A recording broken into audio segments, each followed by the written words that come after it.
Long ago, in the ancient city of Oyo, there was a shrine built deep inside the forest. It was said to belong to an angry god who was betrayed by the people. The villagers stopped going there, and soon the shrine was left in ruins. But the elders always warned, never go near the shrine after sunset, for its spirit still waits. One evening, four young friends, Kunal, Adebayo, Sola, and Ifioma, were sitting together, laughing at the old tales. They believed these were only stories made to scare children. Their curiosity grew stronger, and they decided to visit the shrine to prove everyone wrong. When night fell, they walked into the forest with only a lantern. At first, they laughed and joked, but soon the forest grew unnaturally quiet. No insects, no wind, no sound, only their footsteps. The deeper they went, the colder the air became, and shadows seemed to move around them. Finally, they reached the shrine.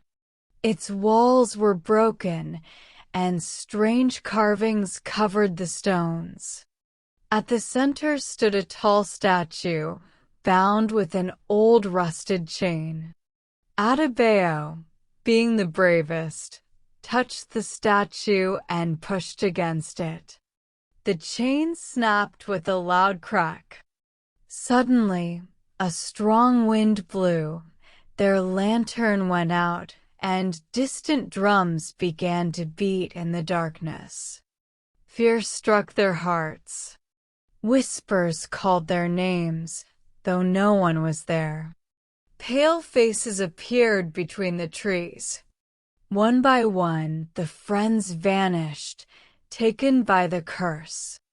Kunal ran with all his strength, stumbling through the dark forest, until at last he saw the first light of dawn. He returned to the village, terrified. When he told his story, no one believed him. They said he was imagining things.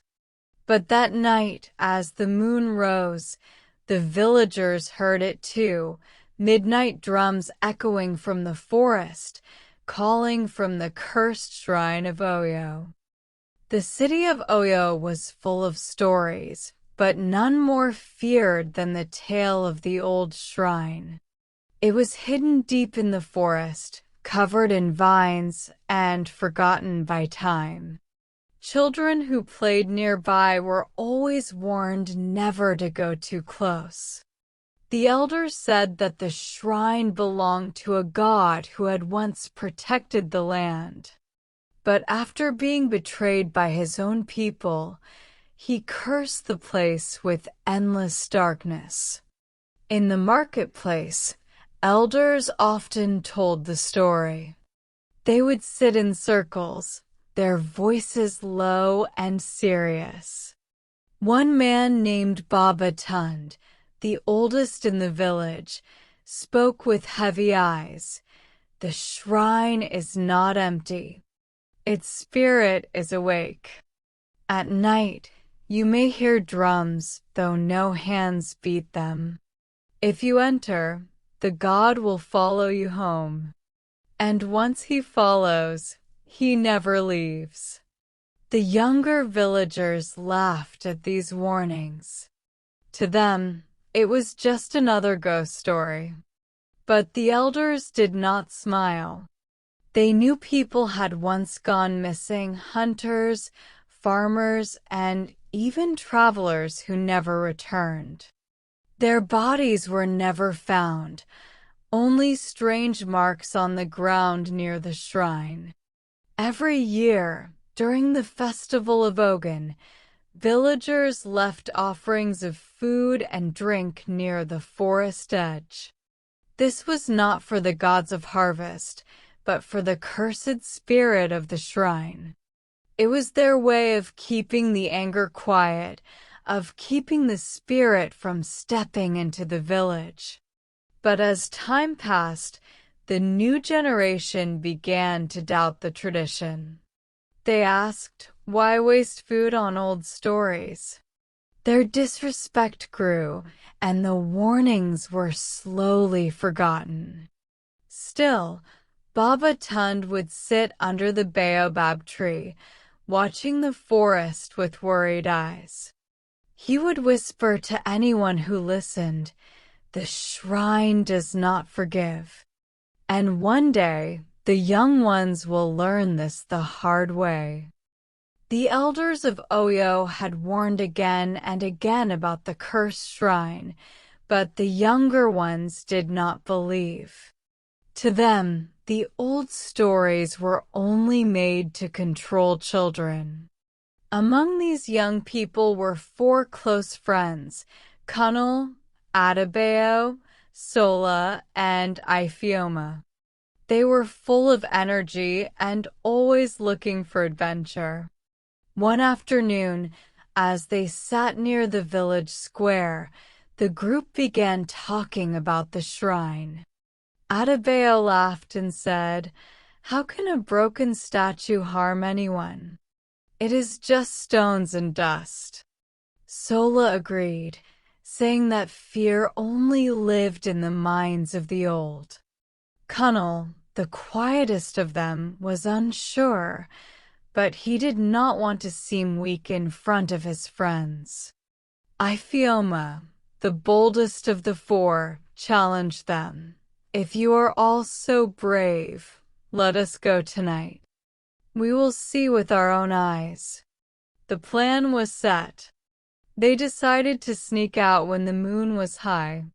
Each of them carried a small lantern, whispering excitedly as they prepared for the secret trip.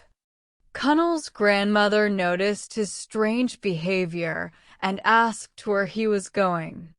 Afraid to be caught, Kunal lied and said they were only going to meet friends. She looked at him with sad eyes, but said nothing. As night fell, the 4 friends gathered near the edge of the forest. The path was dark and cold, yet they encouraged one another with laughter. To them, it was a game, a chance to prove the elders wrong. They felt brave, even powerful, thinking they were about to defeat an old superstition. But as they entered the forest, the air grew heavier, and the shadows seemed to move with them. The laughter slowly died, replaced by an uneasy silence. Though they tried to act fearless, each of them felt a shiver deep inside. None of them realized that their curiosity had already awakened something that should never have been disturbed. The 4 friends stepped into the forest of Oyo with their lanterns glowing faintly. At first, they tried to keep their spirits high. Adebayo joked about spirits hiding behind trees, and Ifeoma laughed loudly to show her courage. But as they walked deeper, something strange began to happen. The usual sounds of the night disappeared. There were no crickets, no owls, not even the rustle of leaves in the wind. The silence was so heavy that they could hear their own breathing and the thumping of their hearts. Sola stopped walking and whispered, "Why is it so quiet?" His voice echoed softly, as though the forest itself was listening.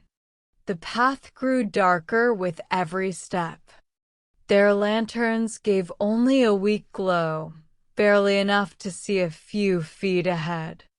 The trees were tall and twisted, their branches shaped like long arms reaching down. Sometimes the shadows looked like figures watching from behind the trunks.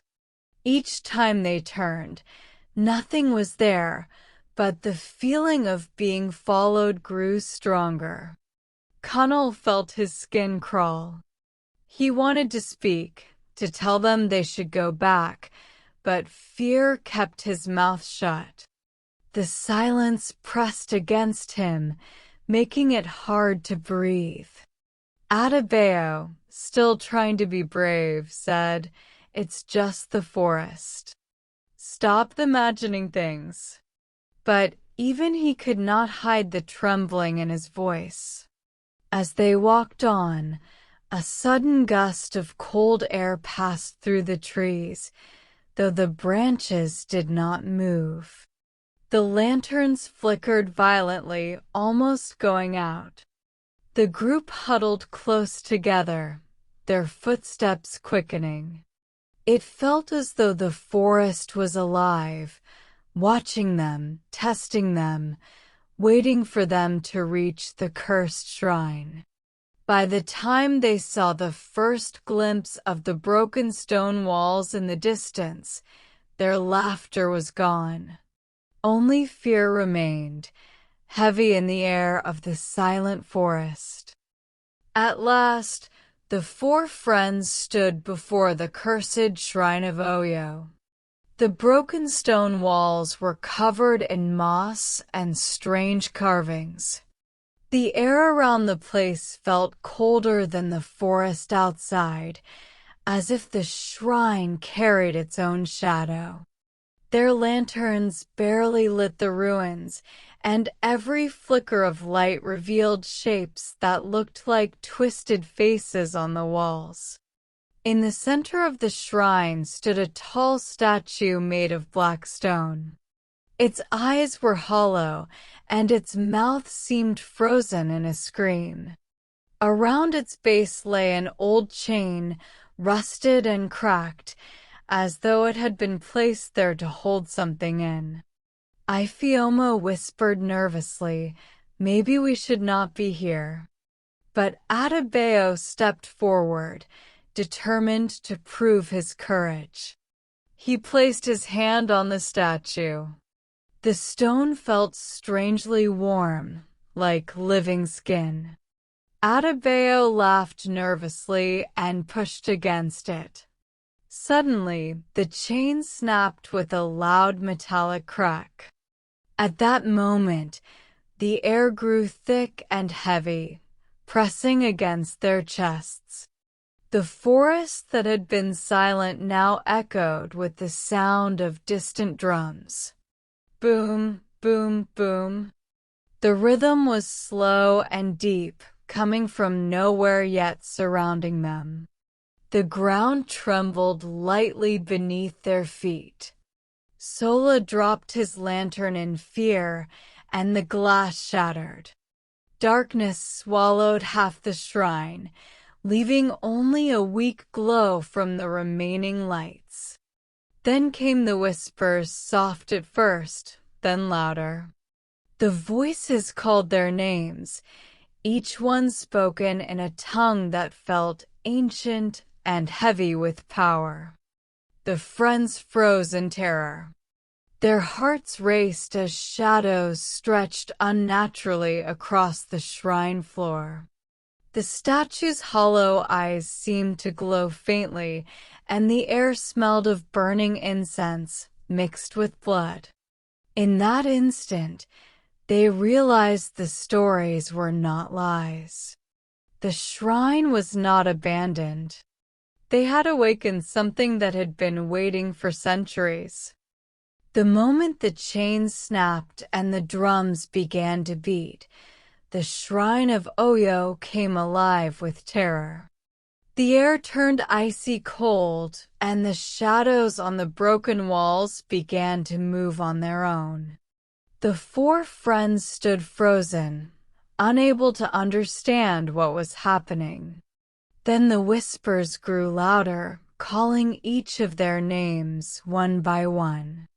Connell turned his head sharply when he heard his name, but no one was there. Instead, a pale face appeared for a second in the darkness, its black eyes staring before vanishing.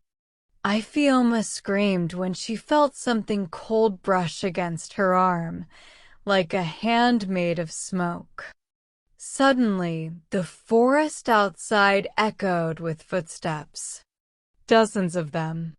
Yet when they looked, no bodies could be seen, only the sound of many feet running toward them. The ground shook as though an invisible army was approaching.